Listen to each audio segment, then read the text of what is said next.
President Donald Trump touched down in Saudi Arabia for the first stop of his Middle East trip. The Saudis have reaffirmed their commitment to investing $600 billion in the U.S. over the next 4 years.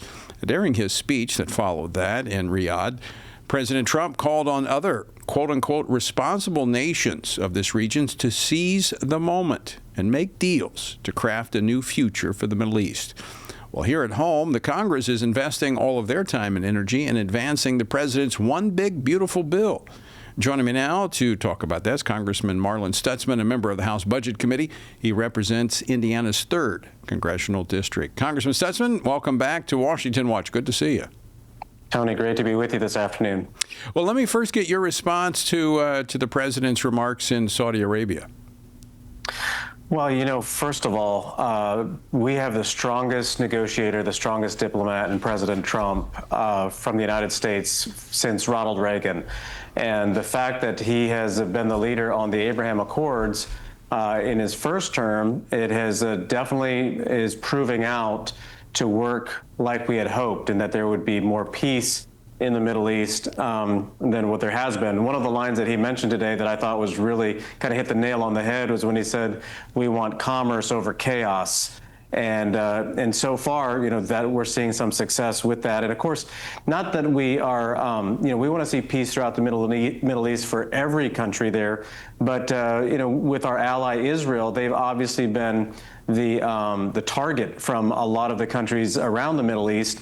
And the more stability that we have in the Middle East, the more we know that our ally Israel is going to be more secure. So I think these are all positive signs. And of course, it's the strong leadership of President Trump.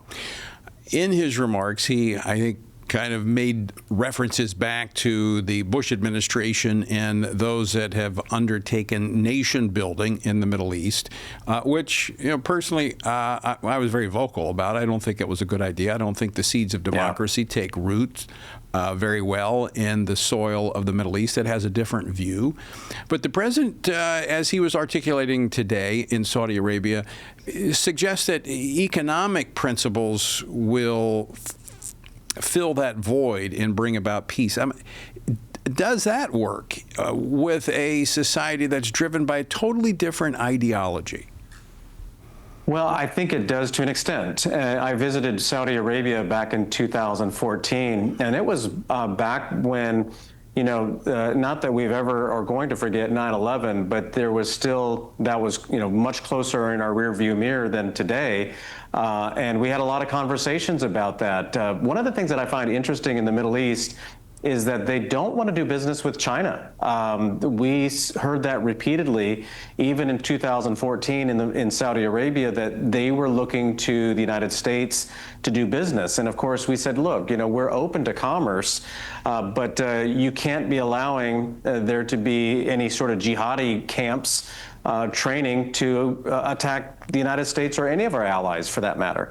And but I think over time we're seeing that the Abraham Accords have been working. UAE, of course, Qatar, Saudi Arabia, they're making money. And I think that that kind of goes back to the commerce over chaos line and I hope this is the case. And I think there's probably the part of all of human nature that likes to have things and is materialistic, that it's more fulfilling to be making and building rather than to be attacking and killing. And so I hope that that's part of it. I agreed. And you mentioned the UAE. I visited the UAE about 6 years ago, met with the Crown Prince there. One of the differences about the UAE is that they're one of the few that aggressively pursues religious freedom.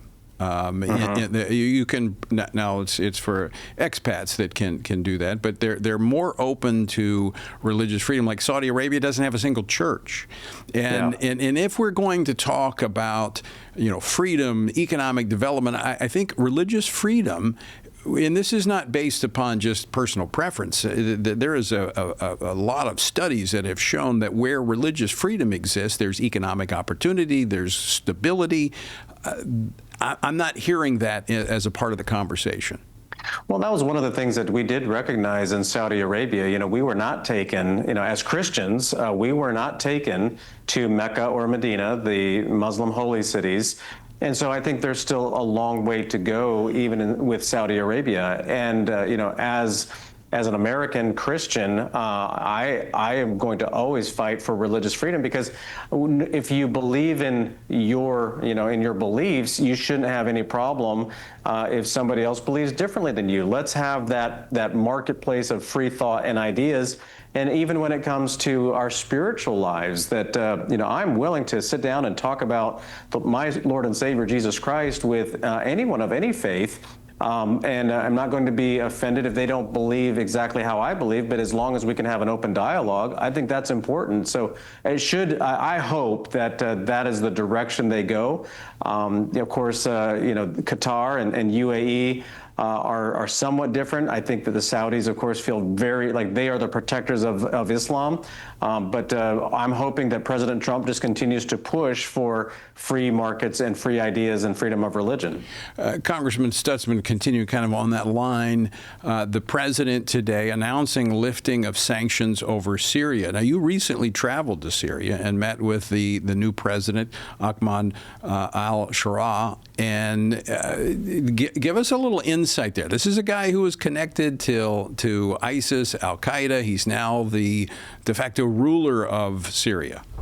Right. Yeah, I did. I went with a group called the Syrian American Alliance for Peace and Prosperity, and we were in Damascus and other parts of Syria over the Easter weekend, which, of course, was a neat experience just to be in Damascus and to walk the road that Saul walked and where Christ met him on the road to Damascus, and then obviously met with Ananias in Damascus and changed his perspective and viewpoint, and became a Christian and fighting for Christianity and leading Christianity.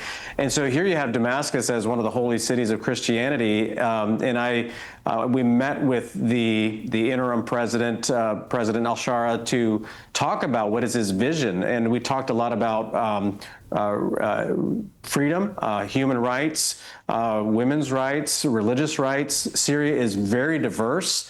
There are a lot of Christians in Syria, and again, we have to keep a close eye on this guy. He is the leader in Syria. He's the one that kind of caught the bus.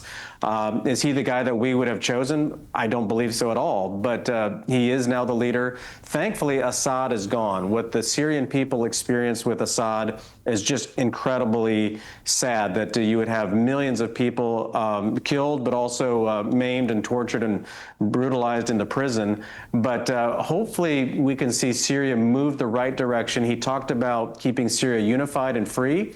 He also talked about building a relationship with Israel, which I told him was really important for us as Americans, and also that Syria become a place for trade and commerce and tourism. I told him a lot of Christians would love to visit Jerusalem and then Damascus if that were an opportunity. So the jury's out. We'll watch and see, but I think letting them start to rebuild the country will be a start. And again, with President Trump at the helm, if he makes a mistake, I think that they would be pushed right back to where they were before. What does it look like for them to recognize Israel? What does that look like?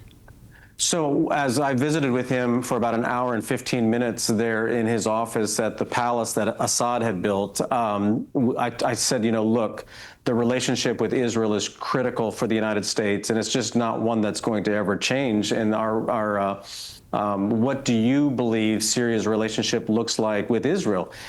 Some in the Middle East won't even recognize Israel by saying the name Israel. They'll say Zionist, or, they'll find another way to describe Israel. But he said the word Israel twice. He also talked about forgiveness, that things have to be put in the past. There was two things that were really almost non-negotiables for him, was that he said Israel had a plan to divide the country into three parts. I don't know if that's true or not, but that's what he said. And that he wanted to keep Israel unified and not divided up. And then also the Golan Heights, of course, Israel had encroached, taken some of the land there, which I don't blame them, because you don't know who the next leader is going to be in Syria. You don't want another a problem over there that's going to be sending rockets to Israel. So, and then also that Israel had bombed a couple of the military assets that were on the Syrian side. But it was more about keeping Syria unified. And as he talked about trade and commerce, with Qatar and with UAE and Saudi Arabia, it seemed like he was very open to normalizing relationships with Israel. And that's what I hope, and that's what I pray that will happen, because it would be, we pray for peace in the Middle East, and there may be a chance here. These opportunities don't come often, of course, with the change in dictatorship. Agreed. We should pursue peace, but with eyes wide open. 30 seconds left. Do you think he's a reformed jihadist? I think, we'll have to wait and see. I hope so. He's saying the right things. He's doing the right things. I think a couple of steps that he could take. There have been some of Syrians that have been murdered up around the coastal region and also in the Druze community. If he's open to international investigations, I think that says that he would be open to something like that. He's going to have to really be vulnerable to the West. And he did have an offer from the Russians. He's not interested in taking it. So I think that's also another positive sign. All right, Congressman Marlin Stutzman, always great to see you. Thanks for joining us. Good to see you.